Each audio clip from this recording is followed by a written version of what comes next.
et je suis ravie de vous parler un peu du travail d'Émilie du Châtelet, dont vous connaissez sans doute le visage. Je dis quelques mots de son itinéraire personnel et intellectuel, qui est bien connu, donc je passe rapidement sur ce point. Elle a participé très jeune au cercle littéraire qu'avait initié son père dans leur hôtel particulier, et c'est l'occasion pour elle de parler de science avec, par exemple, Fontenelle et Voltaire. Elle reçoit aussi ce qui parfois est écrit avec des guillemets, des leçons de newtonianisme prodiguées par Maupertuis puis Clairaut durant son séjour parisien. Puis elle s'installe, vous le savez, elle s'installe assez rapidement à partir de 1735 au château de Cirey avec Voltaire, et c'est le moment où elle rédige ses premiers travaux scientifiques. Elle participe à des expériences avec Voltaire, en particulier sur la propagation du feu, et c'est ce qui la conduira à rédiger d'abord de manière secrète une dissertation sur la nature et la propagation du feu qu'elle achève en 1738 pour répondre à une question mise au concours à l'Académie royale des sciences en 1737. C'est Euler qui gagne le prix avec deux autres savants moins connus, mais les mémoires de Voltaire, qui avait lui aussi envoyé un texte, et celui d'Émilie du Châtelet sont également publiés par l'Académie. C'est le premier signe de reconnaissance et de distinction qui touche pour la première fois en France une femme.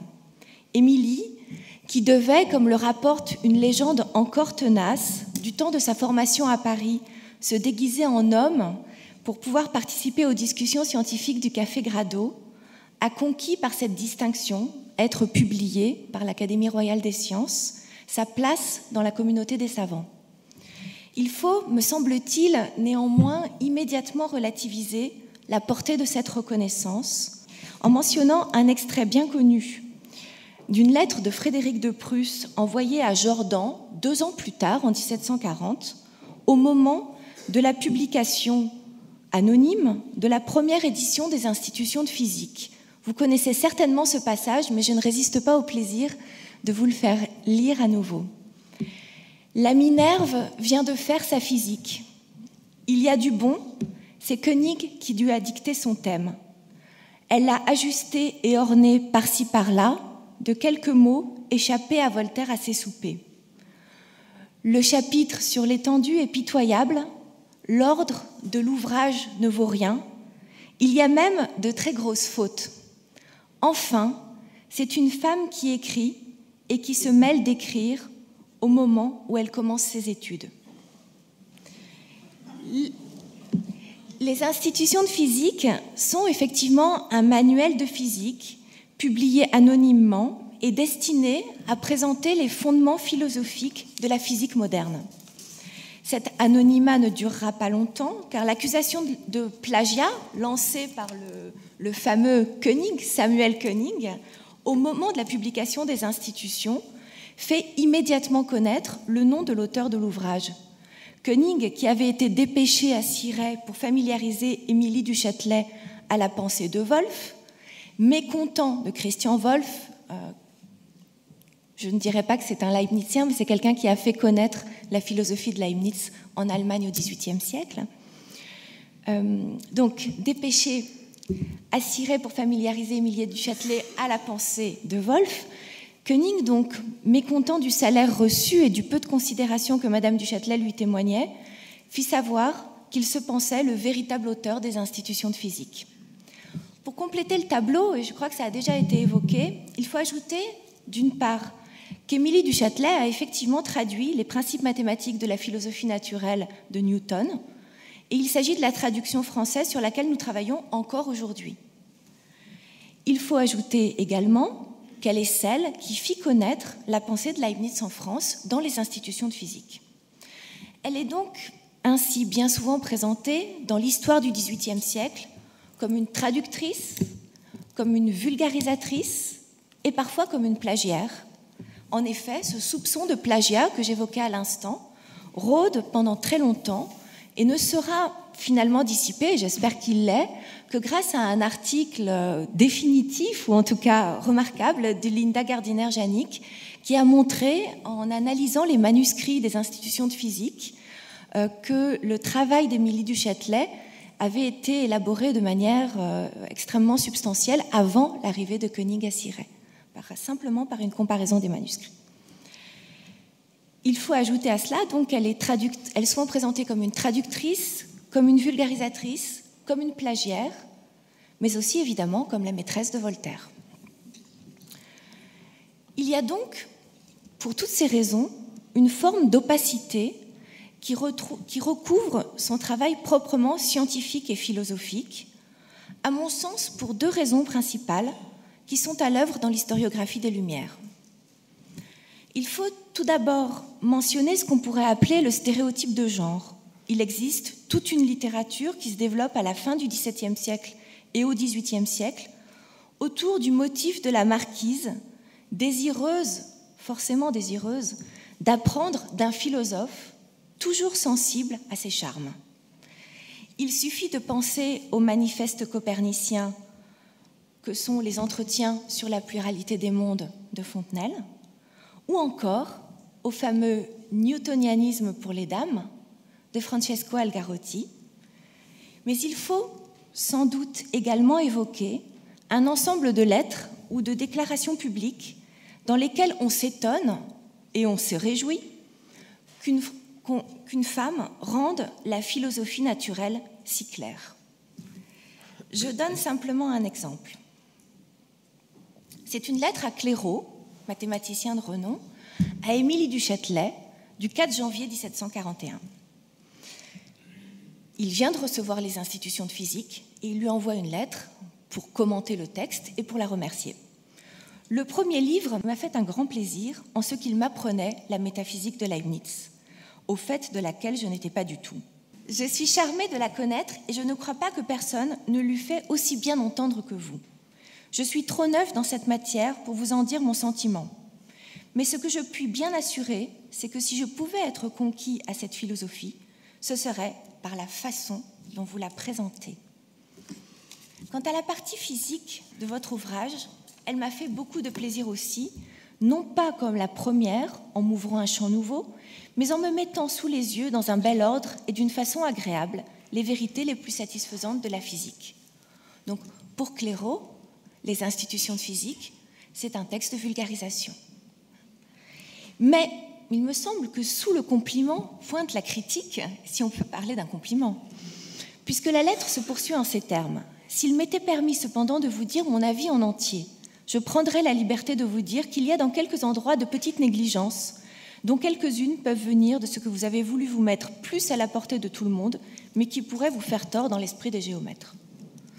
Il me semble qu'il y a donc une forme d'ambiguïté sur la fonction même de vulgarisatrice. Naturellement, Émilie du Châtelet jouera avec ce stéréotype, à la fois dans sa correspondance, lorsqu'elle s'interrogera ou feindra de s'interroger sur l'identité de la marquise au frontispice de l'édition du newtonianisme pour les dames d'Algarotti, et quand elle mettra en scène, et ça c'est peut-être le plus intéressant, dans l'avant-propos des institutions de physique, les conseils philosophiques qu'elle adresse à son jeune fils. Il s'agira cette fois-ci, me semble-t-il, d'inverser ce stéréotype. C'est une femme adulte qui apprend à un jeune garçon ce qu'est la physique de son temps et quels sont les fondements philosophiques qu'il faut acquérir pour comprendre cette physique. Il faut ajouter que d'autres éléments attestent qu'au cœur même du XVIIIe siècle, son travail philosophique est reconnu. En un sens, la dispute avec d'Orthous de Meyran, secrétaire après Fontenelle de l'Académie royale des sciences au sujet du principe de conservation des forces vives, paradoxalement en témoigne, puisqu'elle devient une protagoniste d'une dispute. La traduction en allemand de ce même échange avec de Meyran, à l'initiative de Christian Wolff, en témoigne également, tout comme la traduction ultérieure des institutions. Je pense qu'il faut également mentionner son élection à l'Académie des sciences de l'Institut de Bologne en 1746. Et enfin, et peut-être même surtout, la reprise de son chapitre 4 des institutions de physique, consacré aux hypothèses et la reprise plus généralement d'un certain nombre de textes, de paragraphes, d'extraits des institutions de physique dans l'encyclopédie. Soit en étant explicitement cités, soit il s'agit alors de reprises de textes pratiquement textuels, si je puis dire, sans modification, de textes des institutions de physique. Pour rendre compte de cette importance de son vivant, je voudrais citer une lettre de Leonhard Euler, qui est un savant très important à cette époque-là, du moins, une lettre qu'il envoie à Émilie du Châtelet à la fin de l'année 1741. Et en particulier, à propos de ce chapitre sur les hypothèses, dans le contexte, vous le savez, d'une reprise, d'une caricature, d'une déformation du slogan newtonien « Je n'imagine point d'hypothèse ». Slogan censé incarner la science moderne. Alors Euler, qu'écrit-il?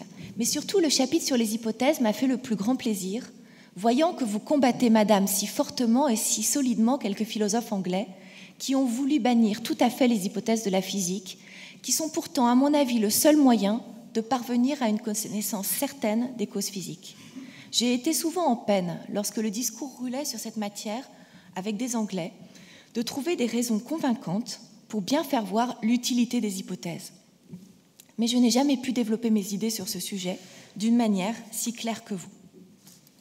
On peut donc affirmer, à partir de ces différents éléments, qu'Émilie du Châtelet est de son vivant une femme savante reconnue, dont les travaux sont discutés par les grands savants de son temps, avec lesquels elle entretient une correspondance régulière, que l'on songe simplement à Maupertuis, Euler, Clairaut ou encore Johann Bernoulli. C'est donc sans doute l'historiographie des Lumières qui a conduit à occulter, ou parfois simplement à minorer, son importance dans l'histoire des sciences et de la philosophie des Lumières. Il y a en effet peu de place faite aux figures de femmes savantes ou philosophes dans les histoires du XVIIIe siècle. Mais il y a sans doute une deuxième raison qui explique cette relative invisibilité des travaux d'Émilie du Châtelet dans l'histoire des sciences et de la philosophie du XVIIIe siècle. C'est une lecture du XVIIIe siècle français, largement dominante, qui suppose que dans le champ de la philosophie naturelle, l'opposition centrale et structurante serait celle existant entre cartésiens et newtoniens. Cette option historiographique fait des cartésiens régnant à l'Académie royale des sciences de Paris d'archaïques métaphysiciens, aveugles à la science expérimentale forcément moderne qu'incarnerait Newton. De telle sorte que par cette lecture en termes d'école de pensée, irréductiblement opposées l'une à l'autre, on serait conduit à identifier les savants français du XVIIIe siècle en fonction de leur appartenance à un camp bien déterminé, soit celui de Descartes, soit celui de Newton. Cette lecture, en termes de filiation historique, est renforcée par l'idée que le XVIIIe siècle marquerait le triomphe du paradigme newtonien. La question pourrait donc se formuler en ces termes. Comment rendre à nouveau visible, non pas tant l'importance de la figure d'Émilie du Châtelet, ce travail est déjà en cours, et je renvoie à un site qui a été créé il y a peut-être 2 ans à l'initiative de chercheurs de l'université de Duke aux États-Unis et qui entreprend une nouvelle manière d'écrire l'histoire de la philosophie. Et évidemment, il s'agit d'intégrer des figures de femmes dans cette nouvelle histoire. Donc, il me semble que la figure d'Émilie du Châtelet, son importance, elle est reconnue. Mais ce à quoi je voudrais m'arrêter ce matin, c'est à sa singularité philosophique. Pour le dire autrement, comment démontrer que cette singularité, c'est-à-dire qu'elle n'est pas seulement, ou peut-être pas d'abord, une vulgarisatrice, une traductrice, une plagiaire et une maîtresse, comment démontrer que cette singularité est le signe d'une puissance philosophique? Et je voudrais donc donner 2 exemples de ce que j'appelle son inventivité épistémique, la manière dont elle essaye de proposer une nouvelle manière de connaître la nature.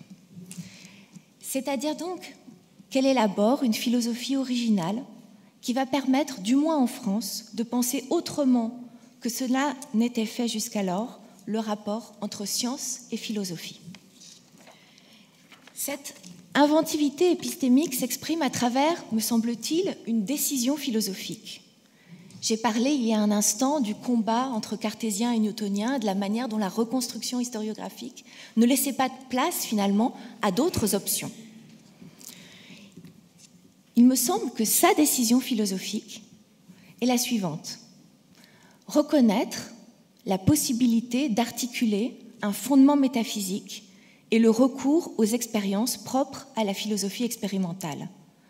De telle sorte que ce que je vais chercher à illustrer et à expliquer à partir de maintenant est cet extrait d'une lettre envoyée à Frédéric Le Grand, le mot-cœur de ma première diapositive, lettre envoyée à Frédéric Le Grand en avril 1740 à propos de la physique de Newton.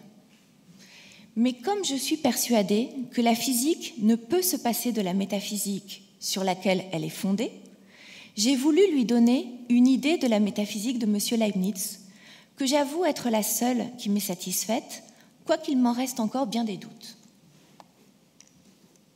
Nous sommes donc en 40, au moment de la publication des institutions de physique, et Émilie, vous vous en souvenez, est souvent présentée comme la traductrice de Newton. Il peut donc sembler un peu curieux, étonnant, de lire ce passage de quelqu'un qui considère que la physique doit être fondée sur la métaphysique, et on l'a vu il y a un instant, qui donne toute sa place aux hypothèses dans l'élaboration de la physique moderne. J'interprète cet extrait ainsi. Pour Émilie du Châtelet, prendre acte de la révolution épistémique que constitue le newtonianisme ne signifie pas de renoncer à la métaphysique, et en particulier à celle qui lui semble la plus efficace, la métaphysique de Leibniz, bien au contraire. Le premier point donc que je voudrais développer est ce que j'appellerais la liberté des forces vives. Je rappelle très brièvement qu'en 1686, à l'apparition d'un petit texte de Leibniz dans les Acta Eruditorum, Brevis Demonstratio Erroris Memorabilis Cartesii, brève démonstration de l'erreur mémorable de Descartes, éclate une querelle qui va durer plus de 30 ans entre les tenants du principe cartésien de conservation de la même quantité de mouvement et les tenants du principe leibnizien de la même quantité de forces vives, d'où le nom de la querelle. Naturellement, sous la querelle, entre deux calculs du principe de conservation, ce qui se joue, ce sont deux conceptions différentes de la matière, inerte et passive pour Descartes, dotée d'une force interne pour Leibniz, et deux conceptions différentes du rapport entre physique et métaphysique. L'enjeu est aussi institutionnel, puisque l'Académie royale des sciences défend par la voix de son secrétaire, Dortus de Meyran, la physique de Descartes. Or, que dit Émilie du Châtelet? Comment prend-elle position au sein de cette querelle qui fait rage à l'Académie des sciences? Dans une lettre à Maupertuis du 30 avril 1738, Émilie du Châtelet souligne les enjeux métaphysiques du principe de conservation. Mais la seule chose qui m'embarrasse à présent, c'est la liberté. Car enfin, je me crois libre et je ne sais si cette quantité de force, toujours la même dans l'univers, ne détruit point la liberté. Commencer le mouvement, n'est-ce pas produire dans la nature une force qui n'existait pas? Or, si nous n'avons pas le pouvoir de commencer le mouvement, nous ne sommes point libres. Dans l'ensemble des lettres qu'Émilie du Châtelet échange avec Maupertuis cette année-là, en 1738, les enjeux du principe leibnizien, de son adhésion au principe leibnizien de conservation des forces vives, sont ainsi clairement posés. Premièrement, le choix du principe de conservation suppose des décisions métaphysiques. Il n'y a donc pas d'autonomie du principe à l'égard de ses présupposés métaphysiques. Et je dis ça parce qu'il y a toute une ligne interprétative du principe de conservation qui, en quelque sorte, a voulu se débarrasser des principes métaphysiques qui le fondaient et qui ont cherché à élaborer une conception purement mathématique de la dynamique leibnizienne.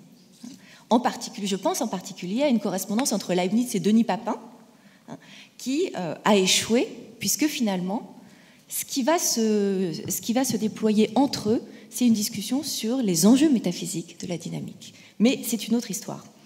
Deuxième chose, ces décisions métaphysiques concernent, alors, si l'on veut suivre Leibniz, la possibilité d'utiliser un seul et même principe pour expliquer à la fois le mouvement des corps animés et des corps inanimés. Et donc, c'est dans ce cadre que se pose la question de la liberté humaine. Comme Émilie du Châtelet l'écrit dans une lettre toujours de mai 1738 adressée au même Maupertuis, donc je vous incite à lire la correspondance entre Émilie du Châtelet et Maupertuis, car elle est fantastique. Le pouvoir soi mouvant, c'est-à-dire la spontanéité de l'action par soi qui produit la force, pourrait être réservé aux seuls êtres animés, là où la force se communiquerait, se consumerait et se conserverait à l'occasion du choc des corps inanimés. Mais cette conception, c'est-à-dire l'idée que, afin de préserver cette liberté et de maintenir l'adhésion au principe leibnizien de conservation, on pourrait distinguer deux régimes explicatifs, l'un pour les êtres animés et l'autre pour les corps inanimés. Cette distinction, c'est précisément ce qu'elle récuse. Et à ce stade, il faut mettre en perspective cette question avec le fameux manuscrit autographe de 1737 dont je parlais tout à l'heure, le manuscrit des institutions de 1737, c'est-à-dire le texte écrit par Émilie du Châtelet avant l'arrivée de Koenig à Cirey. Dans ce manuscrit, Émilie du Châtelet résume la teneur d'un paragraphe en marge par ces mots. « Les forces vives et leur conservation ne sont point contraires à la liberté. » Le paragraphe formule en termes simples les conséquences pour la liberté humaine de l'adoption du principe de conservation leibnizien. La conservation d'une quantité égale de force dans notre univers paraît d'abord intéresser notre liberté. Mais ce n'est que lorsqu'on confond la quantité de mouvement et la quantité de force, si nous sommes libres, notre volonté produit sans doute du mouvement, car s'il dépend de moi de me promener ou de rester assis, il est certain qu'en me promenant, je produirai un mouvement que je n'eusse pas produit si j'étais resté sur ma chaise. Mais est-il nécessaire pour cela que je produise de la force? Non, sans doute. Je puis être libre dans l'emploi de la quantité de force qui se trouve dans mes nerfs et dans mon sang, sans que pour cela ma volonté puisse créer de la force. Alors, il me semble que l'on peut mettre au nombre des lois de la nature la conservation toujours égale de la quantité de force vive qui est dans l'univers. En un mot, le mouvement que je crois produire n'est que la conséquence d'une force que je possède et que je choisis d'exercer à un moment donné. Il est donc possible de maintenir la conviction que nous sommes libres et l'adhésion au principe de conservation des forces vives, à condition naturellement de bien distinguer mouvement et force. Mais ce qu'elle a de singulier, c'est qu'elle arrime la physique à la métaphysique. Une première fois, en posant la question de la cohérence entre principe de conservation et conception de la liberté. Et une deuxième fois, mais on en parlera peut-être un autre jour, en faisant une place à la physique de Newton dans un dispositif métaphysique leibnizien. Il me semble donc, pour conclure sur l'actualité d'Émilie du Châtelet, que si on s'accorde pour dire que l'encyclopédie est bien ce monument de culture et d'érudition qui met au service des lettrés de son temps un état de tous les savoirs, alors il faut se souvenir de la place qu'Émilie du Châtelet a à cette époque. Et qu'il y a donc à réécrire une autre histoire de la philosophie et de la science. Et qu'il y a enfin à écrire une histoire qui puisse faire une place au dispositif singulier qu'elle a élaboré et qu'elle a, en quelque sorte, fait exister en France. À cette condition, on peut bien dire, comme Frédéric, la Minerve vient effectivement de faire sa physique. Voilà.